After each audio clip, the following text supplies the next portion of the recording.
අතුරු කොහින්දන්ද? අපි කොළඹ ඉඳන් ලොකේෂන් වගේ බලන්න ආවා ෆිල්ම් එකකට.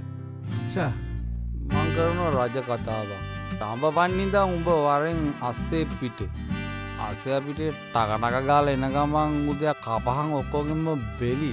බබා ඔයාගේ ෆිල්ම් එකත් ඒ වගේ 3D කරන්න බැරිද? උඹලට මං කෝටි 5ක් දෙනවා.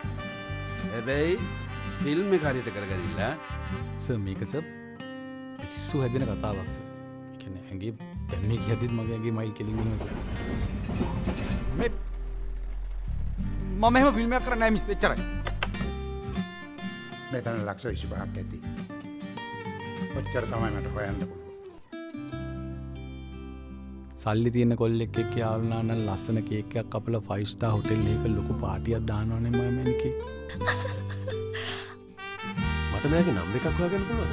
550 ජාතකයෙන් වගේ එකක් ගත්තොත් මල්ලේ ඔය ෆිල්ම් එකේ ෆයිට් එහෙම නැද්ද? මම ඊළඟ ෆිල්ම් එකට ඉන්වෙස්ට් කරනවා. 50 කරුමයි. මම දැන් දෙන්නම් සල්ලි. ඉරවත් එක්ක මේ වැඩේ කරන්න බෑ. ඌහලන්න. අපි වැඩේ කරමු. මට උඹව විශ්වාසයි. උඹයි මමයි. එච්චරයි.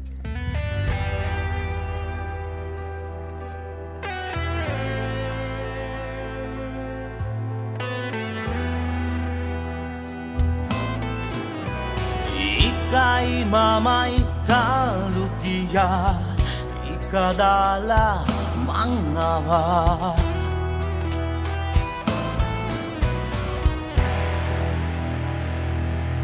ස්විමින් pool එකක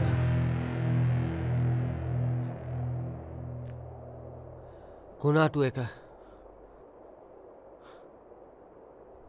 හදන්නේ කොහමද?